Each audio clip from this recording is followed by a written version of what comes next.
Season 4 of The Umbrella Academy has landed, and it is the final season because they're not making any more of them. Did it stick the landing? Let's talk about it.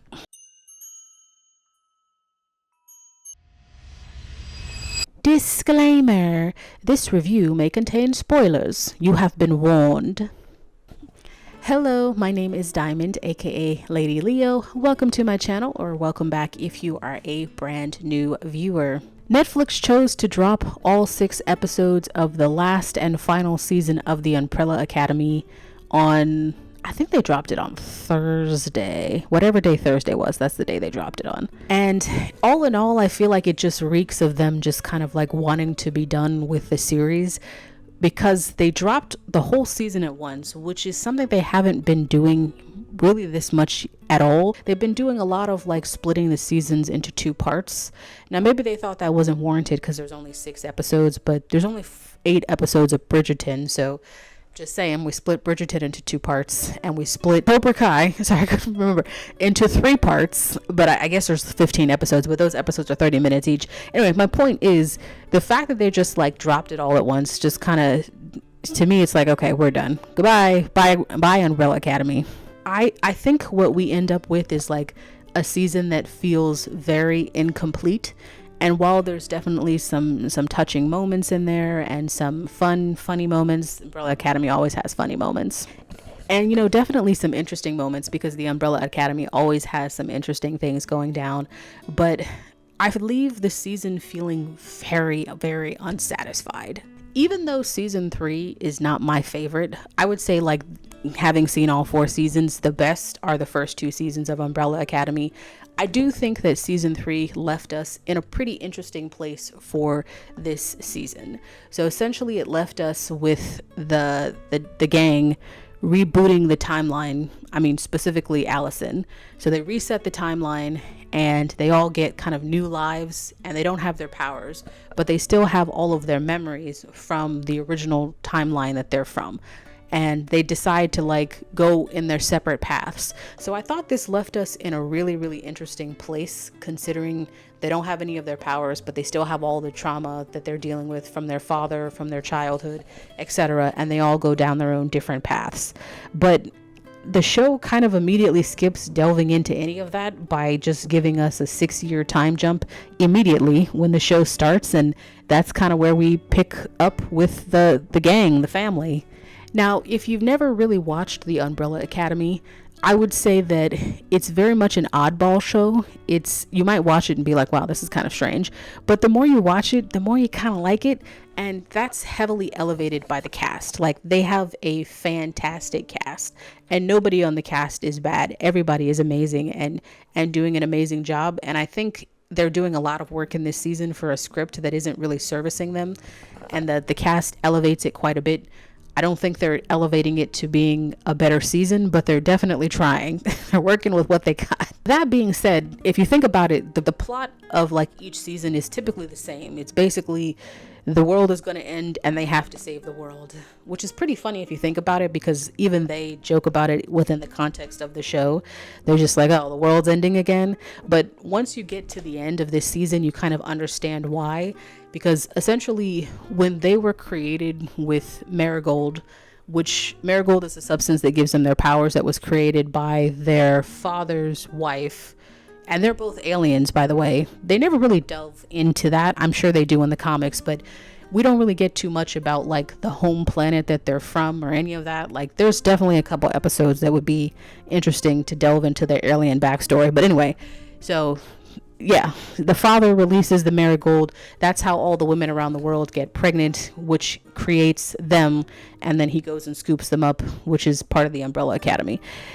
So essentially, what they found out in this season is that their very existence is creating this issue. It created the timeline to fracture, which was an unforeseen consequence of their sort of creation, and the timeline can't be fixed because they're the problem. And so they're going to be in this cycle of trying to save the world and the world ending. So to me, that's really interesting to think about, like that you're the problem And I think that's probably the thing I like the most about this season, is finding out that part of it. Because I do think the show finds new and interesting ways to kind of address the same topics, like time travel. And in the beginning, it was like just understanding time travel from Five's perspective, where Five would travel to the future and get stuck. I think he got stuck for like 45 years. And then in like season 2, he dropped all of his siblings off in various points in time, and then we deal with the commission, who uses briefcases to travel in time. And then in this season, we have it in the form of a train, which is basically, the train takes them to different timelines with each point in time, that like the same moment in time, but like a completely different timeline. So I feel like the show does a really good job of like presenting the same concept of like time travel, but doing it in different ways, and not shying away from the messiness of it, because time travel and multiple timelines inherently is just an incredibly messy thing. So I feel like the show does a really good job of like presenting this in a way that's kind of sometimes confusing and messy, but also still very interesting. So essentially in this season, they don't have their powers in the beginning, but they do get them back forcibly, because Ben makes them all drink Marigold that they somehow don't notice because it's this glowing gold substance. But essentially, they all get their powers back. And Five, when he blinks, instead of going just like to different places, he goes to the subway system, which is the timeline system that we talked about, that takes you to different points in time, but the same moment in time, just to different timelines. Excuse me. The train takes you to different timelines, all experiencing the same moment in time. This ends up being an interesting side quest that he does with Lila, because the two of them are very casually like hopping on and off the train with a very limited understanding of how it even works, or how to get back to their original timeline.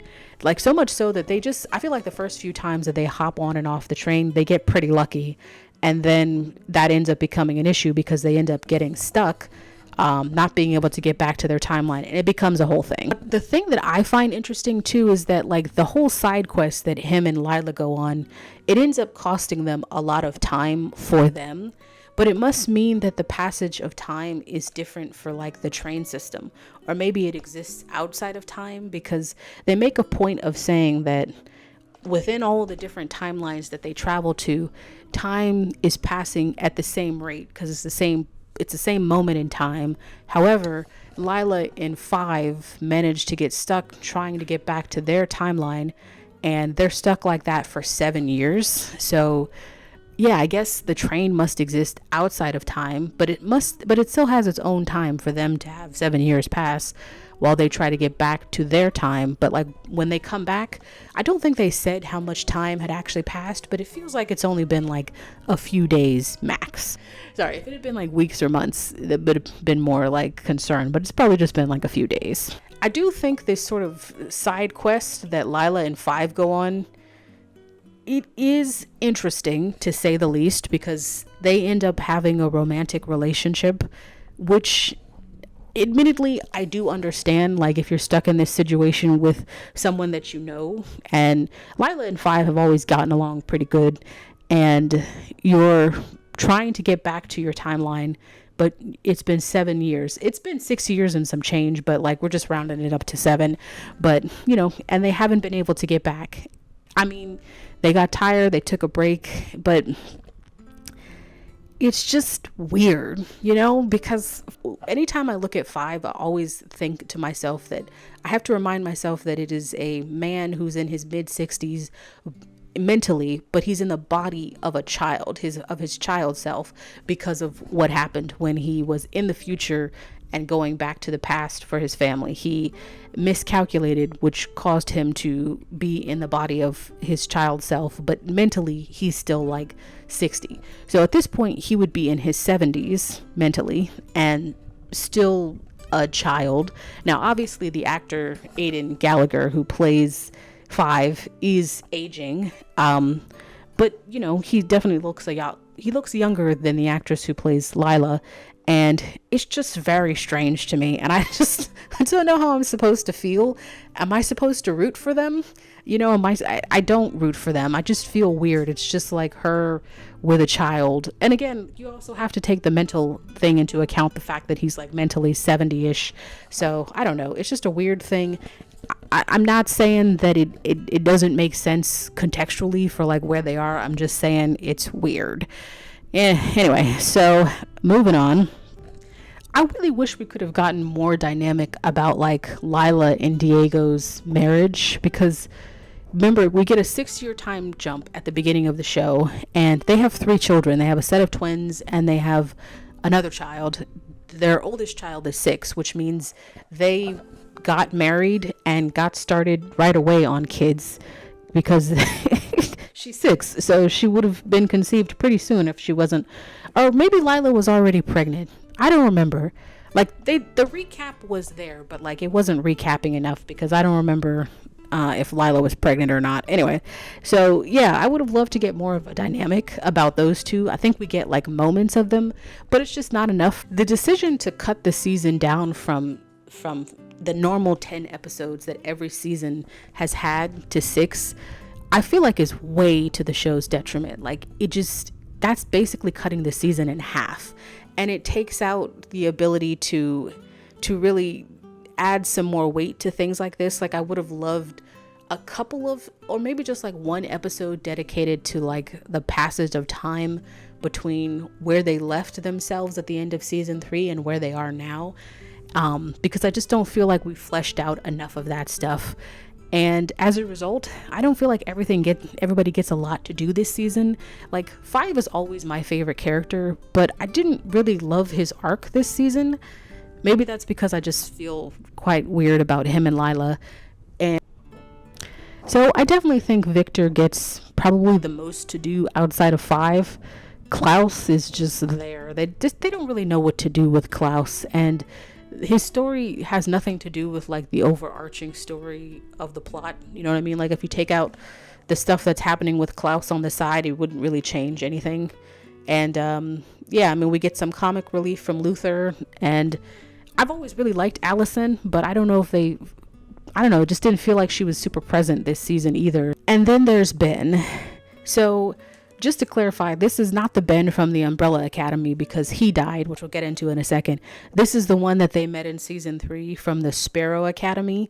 And again, like I said, I did watch the recap at the beginning of the season, but I don't remember how he ended up with them when they reset the timeline.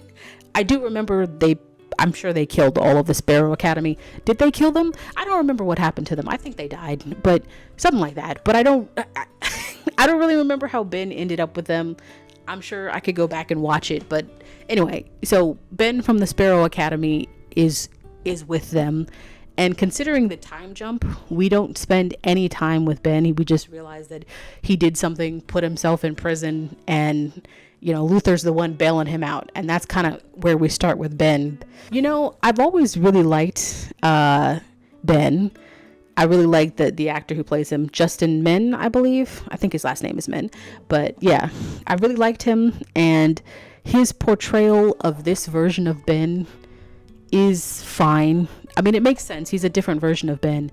But I just don't think they really do a lot with Ben this season. Like, essentially, he's only there in service to the plot, but really in service to another character. And that's the new character that they introduced, Jennifer. They don't really add that much depth to him individually. Anyway, so like, I don't know, Ben is here, but I just don't feel like Ben gets a lot to do. He doesn't get anything, added to his character, because he's really there to be in service of another character, which is the new character that we have, which is Jennifer. So Jennifer is played by the actress Victoria Sawal. And girl, I'm sorry that you're joining the Umbrella Academy at a low point. I kind of hate this character because I don't think she's given a lot to do, even though she's saddled with being this sort of antithesis for the group. So essentially the way that they present Jennifer is that, think about it this way. the marigold that is within them that gives them their powers, think of that as like matter, right? And then Jennifer has a particle inside of her called Durango. Sorry, it reminds me of a car. So yeah, it's called Durango, and it's basically antimatter.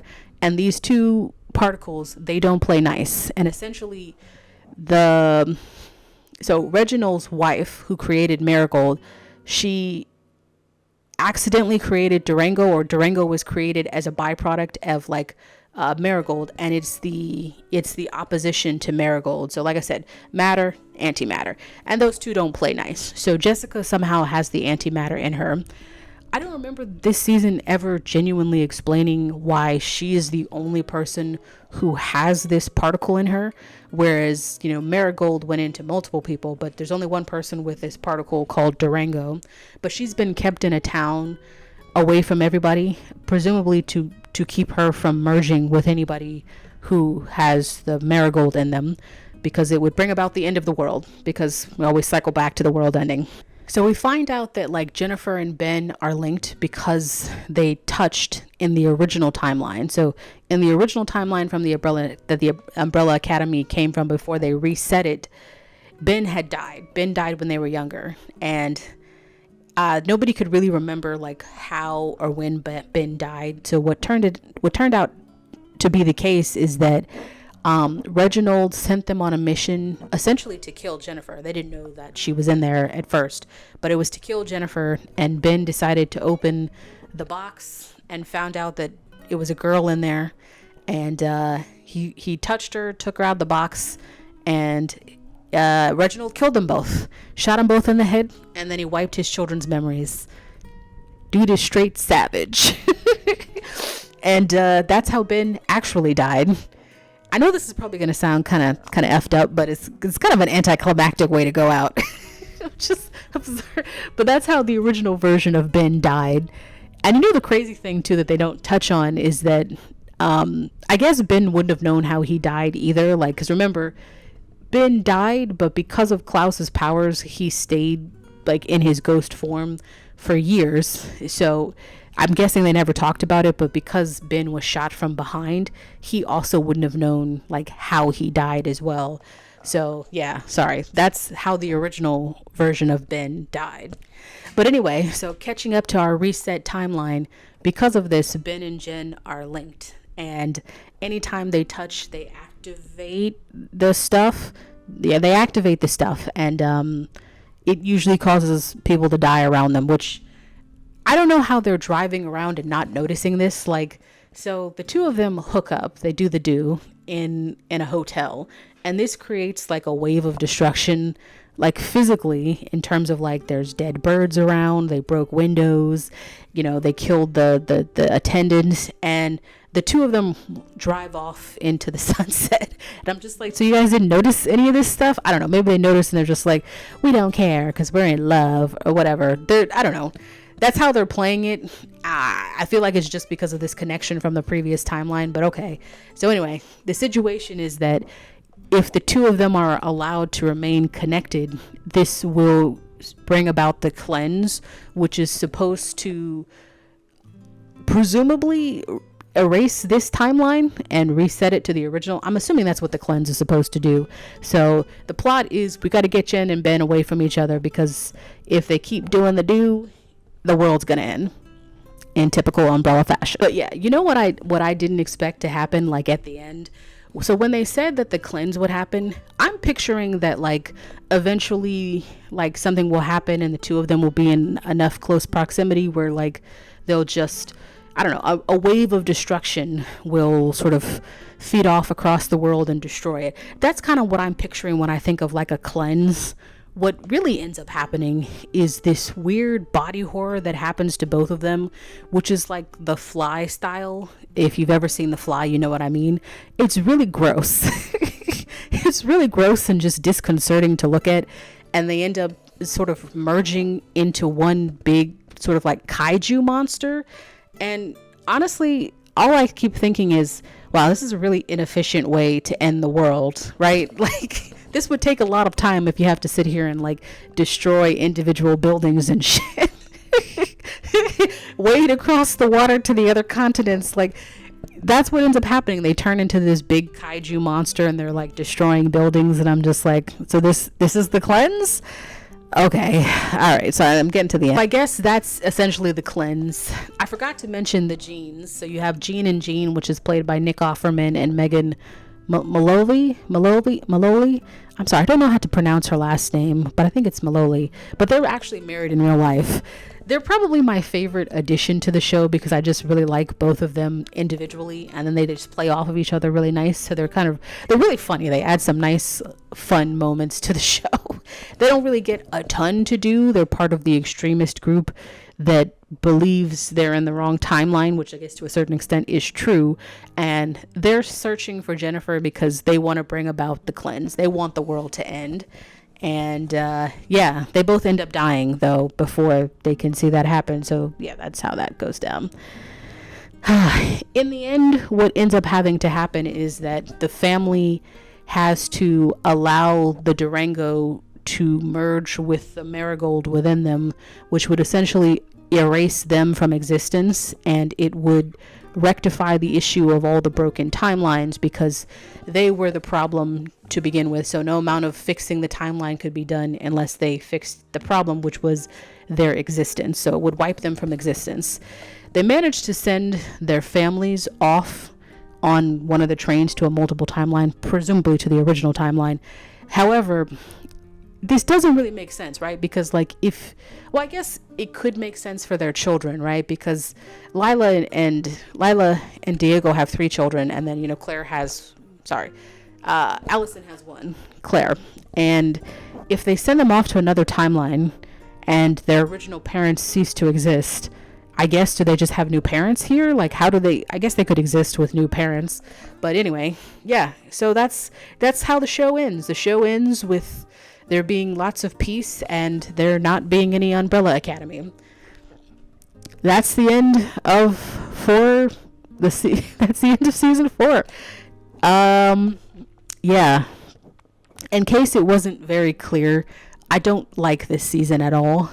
Hate is a strong word, but it's definitely my least favorite season. It's a very incomplete season, and it's just not satisfying as the end of the series. And that has everything to do with them cutting it in half. But also, even if they had decided to invest like 10 episodes in this, I'm not sure I would have been on board with like this plot. Who knows? If there had been more time dedicated to it, I might have been. The Umbrella Academy is always kind of weird, so they're pretty good about getting me on board with some weird shit. It's just really sad though, because essentially, the Umbrella Academy ends up going out on just a very low note for me, and it's a very disappointing season and just a really sad way to end a series. But I feel like anytime you have a situation like this where a show is ending and you have a last season that's really bad, it kind of taints how you feel about the whole show, right? Because when we think about Game of Thrones, most people usually think about how much they dislike season 8 before they think about, what they liked about the show. They just think, oh my God, season 8 was terrible. And I think it's going to be like that with the Umbrella Academy too. Like, before you think about the good elements of the show, you'll think about how bad this season was, and it'll be kind of like what you think of first, which is, again, is really sad because the show has always had a really great cast. And even though it's a really kind of odd show, it's pretty well done sometimes. First 2 seasons are really good. The first 2 seasons are like, and the third one is fine. It's just not my favorite of the 3, but at least we can still watch them. At least they're not going to like axe this from their docket like HBO. I'm still mad that I can't watch Westworld if I want to. Let me know in the comments below if you guys have seen it, what you thought as well. Like, comment, subscribe. That's my time. Later. Bye.